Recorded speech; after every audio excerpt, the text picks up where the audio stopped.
ዶክተር ሚሊዮን ሞላሳ ይባላል በቅዱስ ጴጥሮስ ስፔሻላይዝድ ሆስፒታል የጥናትና ምርምር ዳይሬክተር እና የቲቢና ተያያዥ በሽታዎች ተመራማሪ እንዲሁም ሐኪም። እንግዲህ ቲቢ በተለምዶ የእንግሊዘኛውን ቃል ቱበርኩሎሲስ የሚለውን ቲና ቢ ፊደላትን ወስደን ቲቢ ባጭሩ የምንጠራው በዋነኛነት የመተንፈሻ አካልን የሚያጠቃ ነገር ግን ማንኛውንም የሰውነት አካል ማጥቃት የሚችል በባክቴሪያ የሚመጣ እና በትንፋሽ የሚተላለፍ በሽታ ነው ማለት ነው። ቲቢ ወይም ደግሞ የሳምባ በሽታ በማይኮባክቴሪየም ቱበርኩሎሲስ በሚባለው ባክቴሪያ የሚመጣው ማንኛውንም የሰውነት አካል ሊያጠቃ ይችላል ማለት ነው። እንግዲህ ስንከፋፍለው ዝም ብለን በሁለት እንኳን ብናየው ሳምባ ላይ ያለና ከሳምባ ውጭ ያለ ብለን ልንከፋፍለው እንችላለን ማለት ነው። ሳምባ ላይ ያለ እንግዲህ ምን ነው በአብዛኛው የምናውቀው ከ60 እስከ 70% አካባቢ የሚሆነው ከመቶ የሚሆነው በሳምባ ላይ ያለው የበሽታ አይነት ነው ማለት ነው። ሌላኛው ከሳምባ ውጪ የሰውነት አካላችን ልንጠራ እንችላለን። ከሳምባ ውጪ ለምሳሌ የሳምባ ሽፋን አለ። ከሱ ጀምሮ ወደ ጉሮሮ ሊሄድ ይችላል፣ ወደ ልብ ሊሄድ ይችላል፣ ወደ ኩላሊት ሊሄድ ይችላል፣ ወደ አንጀት ሊሄድ ይችላል። ከዛ የአጥንት ክፍሎችን ሊያጠቃ ይችላል ማለት ነው። እንግዲህ የአጥንት ክፍሎችን ብለን እንግዲህ የምናየው ወይም ደግሞ ቦን ቲቢ የምንለው ሁለት አይነት ነገሮችን ማየት ይገባናል እዚህ ጋር።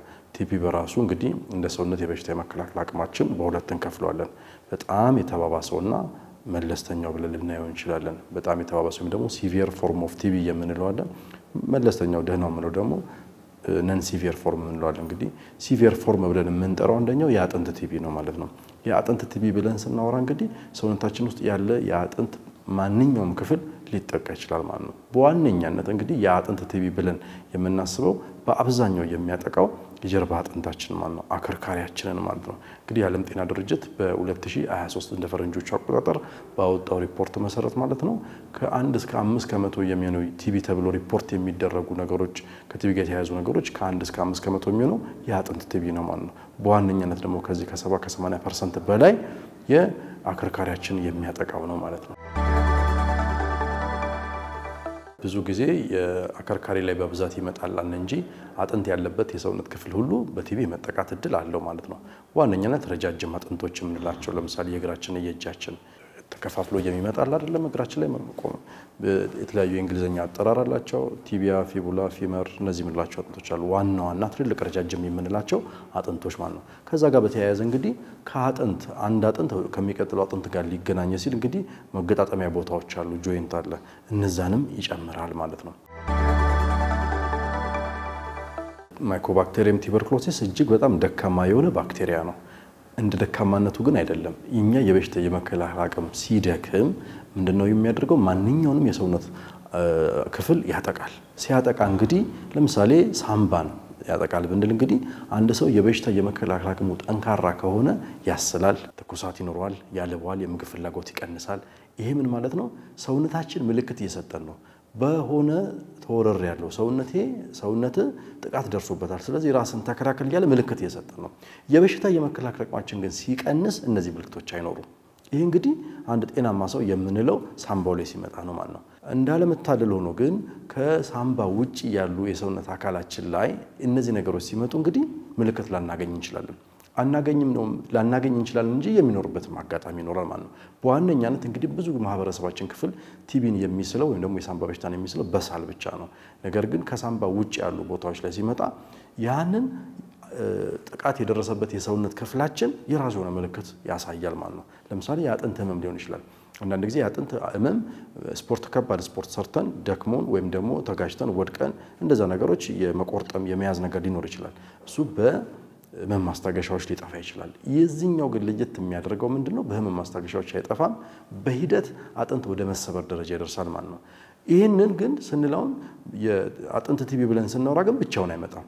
ብዙ ጊዜ ከ2/3 በላይ ከሳምባ ውጪ ያሉ የተጠቁ የሰውነት አካላችን ሳምባ እንዳለባቸው ሲረጋገጥ ከ2/3 በላይ ሳምባ ላይ ባክቴሪያ አለ ማለት ነው። ስለዚህ ብዙ ጊዜ ምንድነው ሳምባ ላይ ምልክት ያሳያል፣ ሌላኛው ቦታ ላይ ግን ምልክት አያሳይም። ግን ከ2/3 በላይ ተመልሶ ሳምባ ላይ ስለሚመለስ ምልክቱን ስለምናገኘው ብዙ ጊዜ አያስቸግርም። ነገር ግን አንዳንድ ጊዜ ለብቻው አጥንት ላይ ልናገኝ እንችላለን። የአጥንት ላይ ስናገኝ ለረጅም ጊዜ የማይጠፋ ህመም፣ እዛ አካባቢ የመቆጥቆጥ ስሜት ከስንት አንድ ጊዜ ነው። እንግዲህ የሳምባ በሽታ ለየት የሚያደርገው ምንድነው? ሌሎች ባክቴሪያዎች ሰውነታችን ውስጥ ሲገቡ ትኩሳት፣ ማንቀጥቀጥ፣ ብርድ ማለት ወዲያውኑ ምልክት ሊያመጣ ይችላል። ይህ ግን ማይኮባክቴሪየም ቱበርኩሎስ የተባለው ባክቴሪያ ከሳምባ ውጭ ሌላ ቦታ ሲሄድ ግን እነዚህ ምልክቶች አይኖሩትም። ብዙ ጊዜ ትኩሳት ላይኖር ይችላል፣ ህመም ላይኖር ይችላል። በራሱ ጊዜ ባክቴሪያው በተመቸው ጊዜ ስለሚወጣ ቀስ እያለ እያዳከመ የሰውነታችን የበሽታ የመከላከል አቅም ሲቀንስ ወይም ደግሞ ሰውነታችን ውስጥ ተጓዳኝ በሽታ ሲኖር ግንፍል ብሎ ይወጣል ማለት ነው። ቱበርኩሎሲስን እንደ ህክምናው እንደ ስርጭቱ ወይም ደግሞ የበሽታው ያለበትን ቦታ በማየት መከፋፈል እንችላለን ማለት ነው። እንግዲህ ከሳምባ ውጭና ሳምባ ላይ ያለ ብለን ልንከፋፍለው እንችላለን። በጣም አስጊውና መቆጣጠር የምንችለው ደግሞ ብለን ልንከፋፍል ሲቪርና ነን ሲቪር ብለን ልንከፋፍለው እንችላለን ማለት ነው።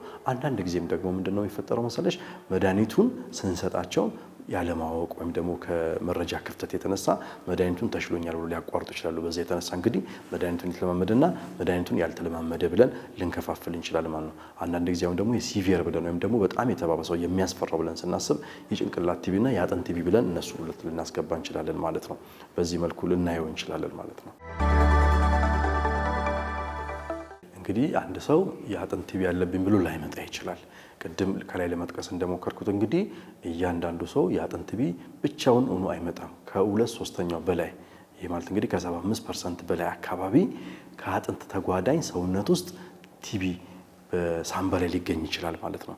ስለዚህ የሳምባው ሳሉ አንዳንድ ጊዜም የሳምባ በሽታም ኖሮ ማለት ነው ምልክቶቹ ላይ ኖሮ ይችላሉ። ብዙ ጊዜ ግን የአጥንት ቲቢን ተብሎ የሚሄደው ብዙ ነገሮች ከተሞከሩ በኋላ ነው። ሳምባ ላይ ከሌለ ትንሽ ያስቸግራል። ከሳምባ ውጭ ደግሞ ለአንዳንድ ጊዜ ንፍፊት ሊያብጥ ይችላል። ሰውነታችን ተቆጥቶ ምልክት ሲሰጥ ነው ማለት ነው። የአጥንት ቲቢን ግን ለየት የሚያደርገው ለረጅም ጊዜ የማይጠፋ ህመም ይመጣል። ለረጅም ጊዜ አይጠፋም ህመሙ። የህመም ማስታገሻዎች ይወሰዳሉ። አንዳንድ ጊዜ ደግሞ ቤተሰብ ውስጥ የታመመ ሰው ቲቢ የታመመ ሰው ከረጅም ጊዜ በፊት ሊኖር ይችላል። ወይም ደግሞ የምንሰራበት ቦታ ላይ በቲቢ የታመሙ ሰዎች ከነሱ ጋር ንክኪ ኖሮ ሊሆን ይችላል። እስከ 25 ዓመትም ሊቆይ ይችላል ማለት ነው። እነዚህ እንደምረን ነው የምንወስደው። ትልቁ ነገር እዚህ ጋር መታሰብ ያለበት ነገር ምንድነው? በሰውነታችን ውስጥ ታክሞ የማይድን በሽታ ብዙ ጊዜ አይኖርም። ታክሞ መዳን አለበት። ያ የህክምና ክትትል ይፈልጋል። ግን ወደ አጥንቱ ስንመጣ ለምሳሌ መራመድ መቸገር፣ አጥንት የሚገናኙበት ቦታ ላይ ኩምትሬ ማለት ነገር ተነስተን ስንነሳ ለምሳሌ ሪህም እንዲህ ሊያመጣ ይችላል። ጋውቲ አርትራይትስ የምንለው እሱም ሊያመጣ ይችላል። እሱ ግን ተመርምሮ ይታወቃል። እነዛ ነገሮች ተመርምረው ለነዛ የተገኙ ምርመራዎች ግን ጥሩ ነገር የሚያሳዩ ሆኖ ያመም የማይጠፋ ከሆነ የአጥንት ቲቢ ነው ብዙ ጊዜ የምንጠረጥረው። ሌላኛውና ትልቁ ነገር ደግሞ በታዳጊ ሀገሮች ወይም ደግሞ በማደግ ላይ ያሉ ሀገሮች ላይ ቱበርኩሎሲስ በጣም በብዛት ነው የሚገኘው። ቱበርኩሎሲስ እንግዲህ በዓለም ጤና ድርጅት ሪፖርት መሰረት የአንድን አገር ኢኮኖሚ መናገር ይችላል። ኢኮኖሚያቸው በጣም ጠንካራ የሆኑ ሀገሮች የቲቢ በሽታ ዝቅተኛ ነው ያለባቸው። ኢኮኖሚያቸው ዝቅተኛ የሆኑ ሀገሮች ደግሞ የቲቢ ስርጭታቸው ከፍተኛ ነው። እንግዲህ ኢኮኖሚያቸው ዝቅተኛ የሆኑ ሀገሮችን ያኗኗር ዘይቤ ስናይ ምንድነው የምንለው? ንጽህና በአካባቢ አይጠበቅም። የምንሰራቸው ቤቶች ያሉን ቤቶች በአግባቡ አየር አይወጣም አይገባም። የተመጣጠነ ምግብ አይገኝም። የተላላፊ በሽታዎች ከቲቢ ቀጥሎ እንግዲህ ኤችአይቪ ኤድስ በብዛት የሚገኝባቸው ሀገሮች ናቸው። ተላላፊ ያልሆኑ በሽታዎች ለምሳሌ ስኳር፣ የኩላሊት መውደቅ እነዛ ነገሮች በእነዚህ ሀገሮች በጣም በብዛት ይገኛል ማለት ነው። ስለዚህ አንድ ሰው በታዳጊ ሀገር የሚኖር ከሆነ ከ85% በላይ የሚሆኑ ነዋሪዎቹ የማይኮባክቴሪየም ቱበርኩሎስ የሚባለው ባክቴሪያ ሰውነታቸው ውስጥ አለ ማለት ነው። ሰውነታቸው ውስጥ አለው ማለት በሽታ ያመጣል ማለት አይደለም። ነገር ግን ጥሩ አጋጣሚ ይጠብቃል። ጥሩ አጋጣሚ ምንድነው ስንል ያ የበሽታ የመከላከል አቅማችን ዝቅ የሚያደርጉ ማናቸውም ነገሮች ለቲቢ በሽታ ያጋልጡናል ማለት ነው።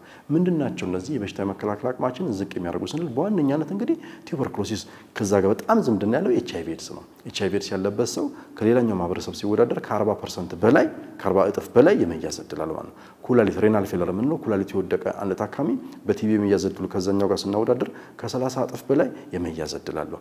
ዲያቤቲስ ሜሊተስ ሲንድሮም የስኳር ታማሚ የሆነ ሰው ስኳር ክትትሉን የማያደርግ ከሆነ መድኃኒቱን በአግባቡ የማይወስድ ከሆነ ከ30 እጥፍ በላይ የመያዝ ዕድል አለው ማለት ነው። የተመጣጠነ ምግብ ማንወስድ ከሆነ ከ2 እና ከዛ በላይ ሊትር ውሃ የማንጠጣ ከሆነ ኤክሰርሳይዝ የአካል ብቃት ማናደርግ ከሆነ እነዚህ ነገሮች ሁሉ እንግዲህ ምንድነው የበሽታ የመከላከል አቅማችን እንዲገነቡ የሚያግዙ ነገሮች ናቸው። እነዛ ነገሮች የማናደርግ ከሆነ አስቸጋሪ ነው የሚሆነው ማለት ነው።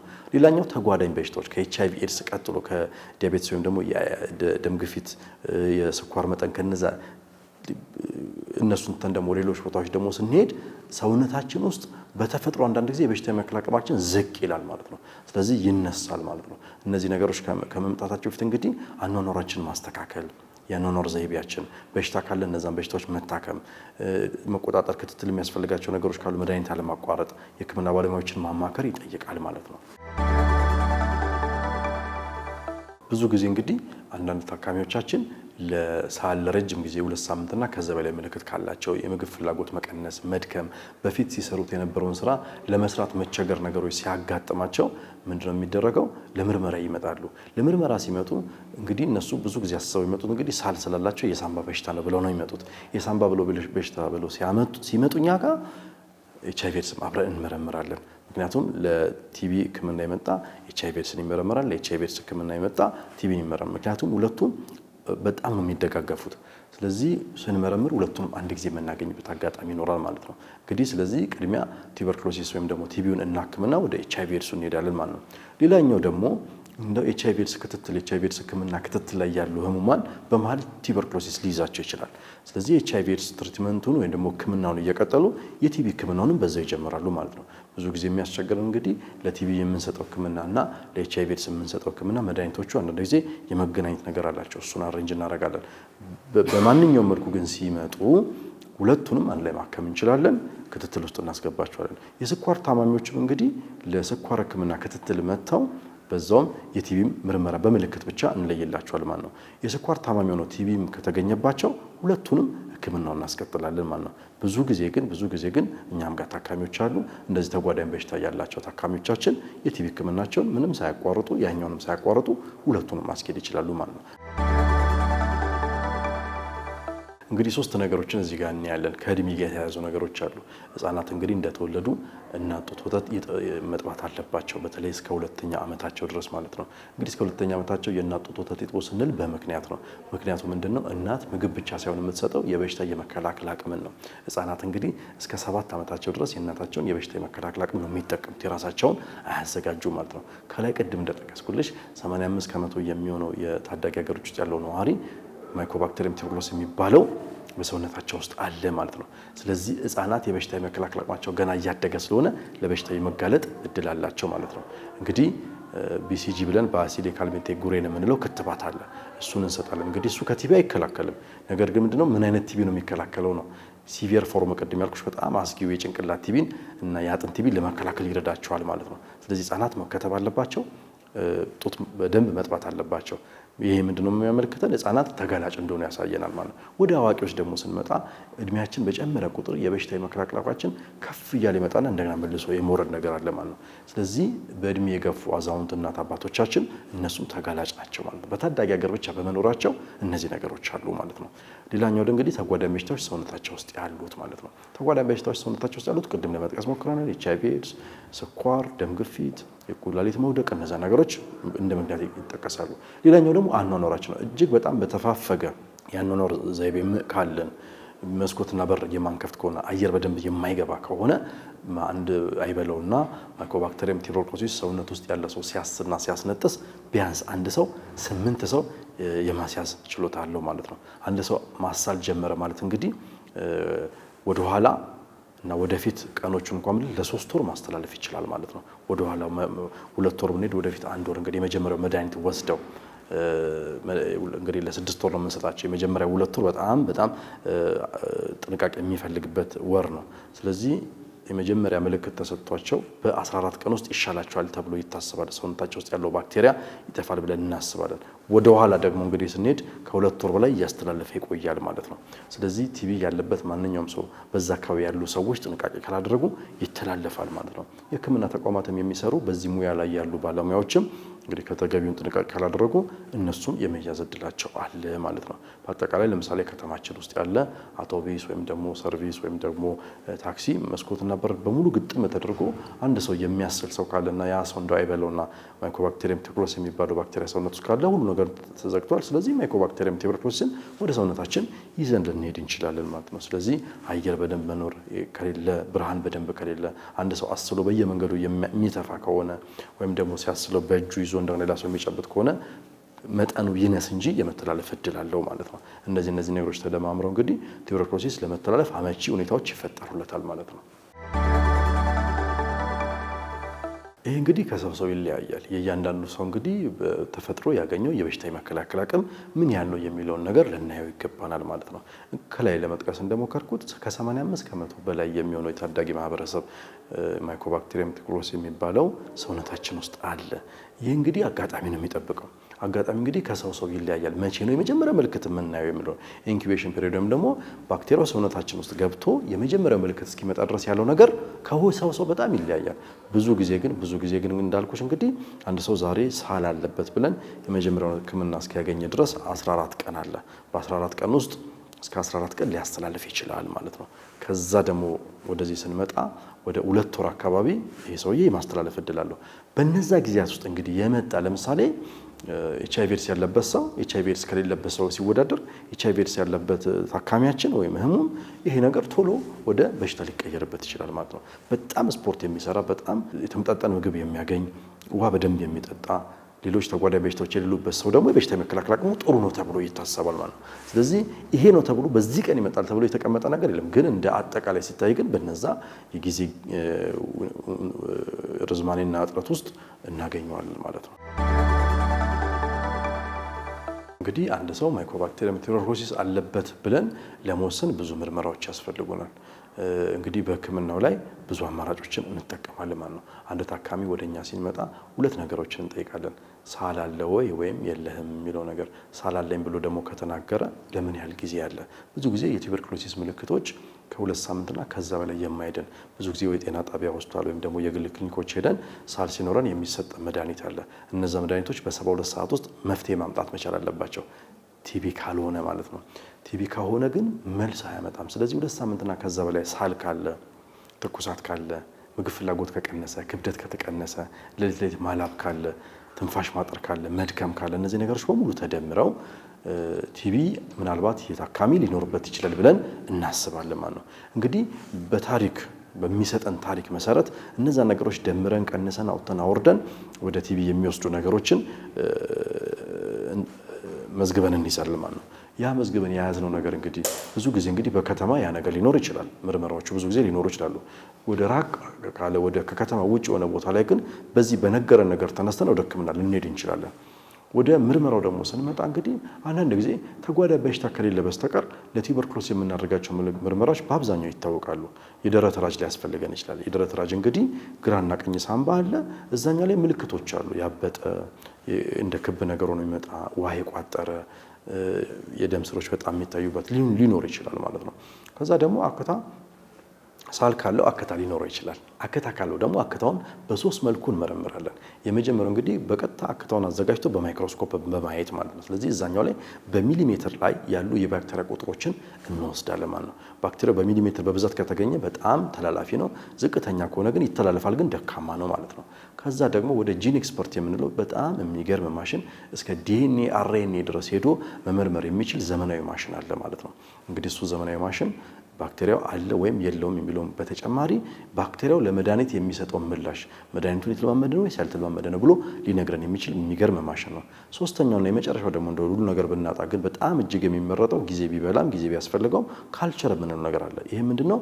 ከአክታው ላይ በሰው ሰራሽ መልኩ ባክቴሪያው ማሳደግ ማለት ነው። በ15 ቀን ውስጥ ባክቴሪያው የሚያድግ ከሆነና ባክቴሪያው እንዳለ ይነግረናል ማለት ነው። ይሄ በጣም እጅግ በጣም ተመራጭ ነው። ነገር ግን ሁሉ ጊዜ እነሱ ነገሮች አናደርጋቸው ማለት ነው። እነዚህ ምርመራዎች ካደረግን በኋላ ለምሳሌ ትኩሳት ካለበት ትኩሳት ሁሉ ቱበርኩሎሲስ ላይሆን ይችላል። ታይፎይድም እንደዚህ ሊያመጣ ይችላል፣ ወባም ሊያመጣ ይችላል። ስለዚህ ደም ወስደን እዛኛው ላይ ያመጣው ማን ነው የሚለው ነገር እንለያለን ማለት ነው። እነዛን ከለየን በኋላ እንግዲህ ሰብሰብ አድርገን ቱበርኩሎሲስ አለበት ወይም ደግሞ የለበትም የሚለው ነገር መለየት እንችላለን። ከዛ ታካሚያችንን ወደ ህክምና እንወስዳለን ማለት ነው። የሳምባ ምች በተለምዶ የምንለው ኒሞኒያ የምንለው ነው። ኒሞኒያ እንግዲህ ያው እሱም የመተንፈሻ አካላትን ነው የሚያጠቃው። ነገር ግን በጣም ቀላል ግን ካልታከመ ገዳይ የሆነ ነው። ስትሪፕቶኮከስ ኒሞኒያ የሚባል ሌላ የባክቴሪያ ዝርያ ነው ማለት ነው። ሌላ የባክቴሪያ ዝርያ ነው እንግዲህ ስንል በጣም ብዙ ባክቴሪያዎች ሰውነታችንን ያጠቃሉ። ሰውነታችን የሚከላከላቸው አሉ፣ የሚችላቸው አሉ፣ የማይችላቸው አሉ። እንግዲህ ስትሪፕቶኮከስ ኒሞኒያ ከቲቢ የሚለየው ምንድነው? በጣም አጣዳፊ ነው። ቶሎ ትኩሳት አለው እየጨመረ የሚመጣ ትኩሳት ምግብ ፍላጎት ማጣት ትንፋሽ ማጠር እንደዛ ነገሮች ይመጣሉ ደረት ራስ ላይ የምናገኛቸው ምልክቶች አሉ እሱን እንግዲህ በ7 ቀን ህክምና አሞክሳሲል ሊሆን ይችላል ኦግመንት ሊሆን ይችላል አዚትሮማይሲን የሚባሉ መድኃኒቶች አሉ እነዛን በመስጠት በ7 ቀን ውስጥ ሊድን ይችላል ታካሚው ማለት ነው እነዚህን የ7 ቀን መድኃኒት ሰጥተን ግን የማይሻለው ከሆነ ወደ ቲቢ ልንመጣ እንችላለን ማለት ነው ስለዚህ ሁለቱን ስናወዳድራቸው ይሄኛው አጣዳፊ ነው እኛው ግን ጊዜ ይሰጣል ያዘናጋል ማለት ነው ቱበርኩሎሲስ ቱበርኩሎሲስ ታክሞ መዳን የሚችል በሽታ ነው ህክምናውም ደግሞ በሚያስገርም ሁኔታ በነፃ ነው ምንድነው የሚደረገው ታካሚዎቻችን ጊዜያቸውን ብቻ እንዲሰጡ ነው የምንፈልገው ማለት ነው ማይኮባክቴሪየም ቱበርኩሎሲስ እንግዲህ የሚታከመው በሁለት አይነት መልኩ ነው ማለት ነው እንግዲህ ማይኮባክቴሪየም ቱበርኩሎሲስ የትኛውን ነው ያጠቃው እንግዲህ በጣም የተባባሰው ወይም ደግሞ ሲቪየር ፎርም ኦፍ ቲቢ የምንለው ጭንቅላት ቲቢና ያጥንት ቲቢ ከሆነ የጊዜ ርዝማኑ ይጨምራል ሌሎቹ ግን የሰውነት አካሎቻችን ከሆኑ ለ6 ወር ይታከማሉ ማለት ነው ስለዚህ ከባዱ ቲቢ ወይም ደግሞ ያጥንትና የጭንቅላት ቲቢ ከሆነ ለ10 ወር ይታከማሉ እንግዲህ ለ6 ወር ይታከማሉ ስንል እንግዲህ ለ6 ወር የሚሰጠው ህክምና በሁለት ይከፈላል ማለት ነው የመጀመሪያው ወይም ደግሞ ኢንተንሲቭ ፌዝ የምንለው ለ2 ወር የሚሰጠውና ቀጥሎ ደግሞ ኮንቲኒዩዌሽን ፌዝ ወይም ደግሞ ለ4 ወር የሚሰጠው በድምሩ ለ6 ወር በአራት መድኃኒቶች እናክማለን ማለት ነው ሪፋምሲን አይሶኒያዛይድ ፕራይዝናማድና ኢታሙቶል የሚባሉ መድኃኒቶች በአንድ ተጨምቀው አንድ ላይ ሆነው እንደ ክብደታቸው መጠን ታካሚዎቻችን ባላቸው ክብደት መሰረት ተቆጥሮ የሚሰጣቸው መድኃኒት ነው እንግዲህ የመድኃኒት በአግባቡ ከተወሰደ በየቀኑ ነው የሚወሰደው ለ6 ወር አይቋረጥም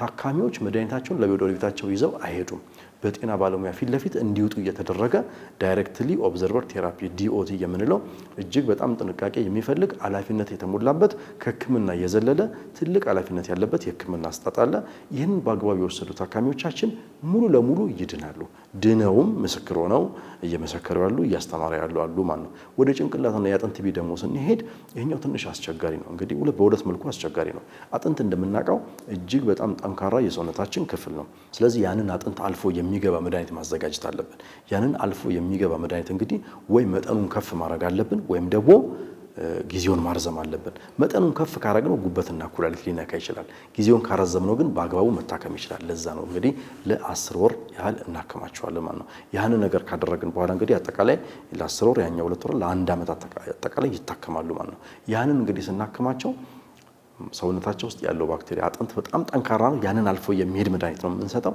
አጠቃላይ ለ1 አመት ያህል ታክመው ድነው መውጣት ይችላሉ ማለት ነው ስለበሽታው ምንነት ካወቅን መከላከያውና ህክምናው እናውቃለን ማለት ነው ስለዚህ ማይኮባክቴሪየም ቱበርኩሎሲስ በትንፋሽ ነው የሚተላለፈው በትንፋሽ ይተላለፋል ስንል እንግዲህ የሚያስነጥስ ማንኛውም ሰው ካለ ሳሉን በአፉ በእጁ ይዞ በአፉ ላይ ጭኑ ማሰር የለበትም እንደዚህ ያስላል ያ ነገር ተደጋጋሚ የሚመጣ ከሆነና 2 ሳምንትና ከዛው ላይ የሚሄድ ከሆነ በአቅራቢያው የሚገኝ ማንኛውም የጤና ተቋም የግልም ይሁን የመንግስት ሄዶ በነፃ ምርመራው ማድረግ ይችላል ማለት ነው አንደኛ እሱ ነው ሁለተኛ እኛም ደግሞ በአካባቢያችን እንደዚህ የሚያስነጥስ በህክምና መረዳት የተገባው ግን በማህበረሰባችን ውስጥ የቆየ ሰው ካለ ወደ ህክምና ተቋም እንሄድ ማገዝ መቻል አለብን ማለት ነው ሌላኛው ያንኖር ዘይቤያችን መፈተሽ መቻል አለብን በጣም ንጹህ አየር ለምሳሌ 4 በ5 የሆነ ቤት ውስጥ 120 ጊዜ አየር መግባትና መውጣት አለበት በትንሹ ማለት ነው ያ ምንድነው ውስጥ ያለው አየር እንዲለወጥ በንጹህ አየር እንዲተካ ያደርጋል ማለት ነው ሁለተኛ ታካሚዎቻችን ደግሞ መድኃኒት እንዲወስዱ ከተፈቀደላቸው ከተመርምረው ከታወቀላቸውና ህክምና ከጀመሩ በኋላ ህክምናቸውን በአግባቡ መጨረስ መቻል አለባቸው ስለዚህ ጧት ላይ ለምሳሌ ቤት ውስጥ ከሚቆዩ ፀሐይ የሞቁ ቁጭ ማለት መቻል አለባቸው የተመጣጠነ ምግብ ማግኘት አለባቸው ውሃ በደንብ መጠጣት መቻል አለባቸው መድኃኒቱን በምንም አይነት መልኩ ከሐኪም ፍቃድ ውጪ ያለ ማቋረጥ ወይም ደግሞ መጠኑን ያለ መቀነስ የሚሰጣቸው መድኃኒት ጤና ተቋም ሄደው የሚወስዱትን ነገር ፕሮግራም አድርገው በደንብ ይዘው መሄድ መቻል አለባቸው ሌላኛው ህፃናትና አዋቂዎች በጣም ልዩ እንክብካቤ ይሻሉ ስለዚህ እንደዚህ አይነት በሽታ ያለባቸው ታካሚዎች ካሉ ከነሱ መለየትና ለጊዜው የመጀመሪያውን ዙር በተለይ የመጀመሪያው 15 ቀን መድኃኒቱን እሱን ሳያቋርጡ እንዲወስዱ ማመቻቸት ተገቢ ነው ብዬ መልእክቴን አስተላልፋለሁ በተጨማሪም እንግዲህ የከተማ አውቶቡስ ውስጥ ያሉ መስኮትና በር በጣም ተዘግቶ ነው የሚኬደው አሁን የተወሰነ ለውጥ ሊኖር ይችላል ነገር ግን አየር በደንብ መግባት መቻል አለበት ቆንጆ አየር መኖር መቻል አለበት እንደዚህ የሚያስነጥስ አይነት ነገር ደግሞ ከሆነ በአቅራቢያው ወደሚገኝ የህክምና ተቋም ከመሄዳችን እስክንሄድ ድረስ ያለውን ጊዜ ላለማባከን ማስክ ማድረግ ያንን ማስክ አድርጎ ወደ ህክምና ተቋም መሄድ ተገቢ ነው